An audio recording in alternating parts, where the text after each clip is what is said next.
സംഖ്യ ശ്രേണി അല്ലെങ്കിൽ നമ്പർ സീക്വൻസ് എന്ന് പറയും. ഇനി നമ്പേഴ്സിനെ മാത്രമാണോ ഇങ്ങനെ ആക്കാൻ പറ്റുക? അല്ല, നമുക്ക് നോക്കാം.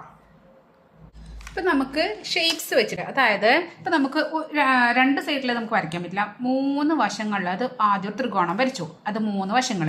അടുത്തത് 4 വശങ്ങളിലെ ഒരു ചതുരം വരച്ച്, പിന്നെ 5 വശങ്ങളിലെ ഒരു പഞ്ചഭുജം വരച്ച്, പിന്നെ 6 വശങ്ങളുള്ള ഒരു ഷഡ്ഭുജം വരച്ച്. ഇങ്ങനെ നമുക്ക് 5, 6 ഇങ്ങനെ പല, ഇതും എന്താണ്, ഒരു ശ്രേണിയാണ് അല്ലേ? കാരണം ഇവർ തമ്മിലൊരു കണക്ഷൻ ഉണ്ട് അല്ലേ, ഒരു ബന്ധമുണ്ട്, ഒരു നിയമം അനുസരിച്ചിട്ട് അങ്ങനെ കൂടി വരണത്. ഇനി നമുക്ക് വേറെ നോക്കാം.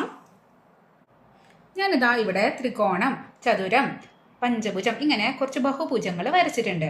ഇനി ഇവരുടെ അകക്കോണുകളുടെ തുക. അപ്പോൾ അതിൻ്റെ പ്രത്യേകത എന്താ നോക്കാം. അകക്കോണുകൾ എന്ന് പറയുന്നതാണ് അകത്തുള്ള കോണുകൾ. അതാണ് ഈ ത്രികോണത്തിൻ്റെ 3 കോണുകളുണ്ട്. ഈ കോണും കൂടി കൂട്ടിയാൽ നമുക്ക് എത്ര കിട്ടുക? ഒരു ത്രികോണത്തിൻ്റെ 3 കോണുകളും അകക്കോണുകളും കൂട്ടിയാൽ നമുക്ക് കിട്ടുന്നത് 180 ഡിഗ്രി കിട്ടും.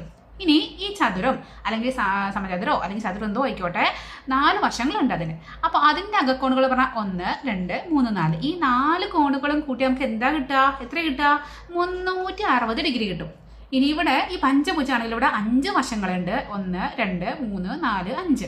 ഈ 5 വശങ്ങളും കൂടി കൂട്ടി എത്ര കിട്ടുക? ഇവിടെ 180 കൂടെ 180 ആഡ് ചെയ്തപ്പോൾ 360 കിട്ടി. ഈ 360 കൂടെ വീണ്ടും 180 ആഡ് ചെയ്യുമ്പോൾ നമുക്ക് എത്ര കിട്ടും? 540 കിട്ടും. ഇനി ഇവിടെ 6 വശങ്ങളിൽ ഒരു ഷഡ്ഭുജം ഉണ്ടെന്ന് വിചാരിച്ചോ, അപ്പോൾ എത്ര കിട്ടും? ഇവിടെ 180 ആഡ് ചെയ്യുക, ഇതിലൂടെ കൂട്ടുക, അങ്ങനെ കൂട്ടി. അപ്പോൾ ഇതും എന്താണ്? ഇതും ഒരു ശ്രേണിയാണ്, ഒരു സംഖ്യാ ശ്രേണിയാണ്. മനസ്സിലായോ? ഒരു എക്സാമ്പിൾ നമുക്ക് നോക്കാം ടെക്സ്റ്റ് ബുക്കിലെ. അപ്പോൾ ഇവിടെ ഈ എക്സാമ്പിള് നമുക്ക് ഇതൊക്കെ എന്ത് ത്രികോണങ്ങളാണ്? ഇവിടെ ഇതൊരു മട്ട ത്രികോണങ്ങളാണല്ലേ. ഇതിൻ്റെ ഇവിടുത്തെ ആംഗിൾ എത്രയാണ്? 90 ഡിഗ്രിയാണ് വരിക അല്ലേ ആംഗിള്. അപ്പോൾ മട്ട ത്രികോണം എന്ന് പറയുമ്പോൾ നമുക്ക് ഒരാളെ ഓർമ്മ വരും. ആരാണ്? നമ്മളെ പൈതഗോറസ് തിയറം അല്ലേ. ഇവിടെ ഈ കർണം കാണാണ്ട് ഇക്വേഷനാണ്. നമ്മുടെ ഇവിടെ കർണങ്ങൾ കാണണം. ഈ ഓരോ ഇവിടുത്തെ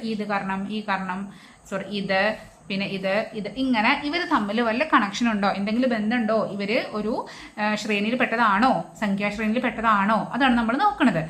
അപ്പം ഇവിടുത്തെ നമുക്കറിയാം എങ്ങനെ നമ്മൾ പൈതഗോറസ് തിയറം വെച്ചിട്ട് നമ്മൾ കർണം സ്ക്വയർ ഈക്വൽ ടു കർണത്തിൻ്റെ വർഗം എന്ന് പറഞ്ഞാൽ അത് എന്താണ്? ലംബത്തിൻ്റെ വർഗം പ്ലസ് പാദത്തിൻ്റെ വർഗം അല്ലേ. അപ്പോൾ ഇവിടെ നമുക്ക് ഇതിൻ്റെ വർഗ്ഗമല്ല, കാരണം കർണമാണ് കാണേണ്ടത്. അപ്പം നമ്മൾ ഈ സ്ക്വയർ നമുക്ക് ഈ 2 എന്നുള്ളത് ഇതാണ് ഒഴിവാക്കണം. അപ്പം നമ്മൾ എന്ത് ചെയ്യുക? കർണം ഈക്വൽ ടു ഇങ്ങനെ വർഗ്ഗമൂലം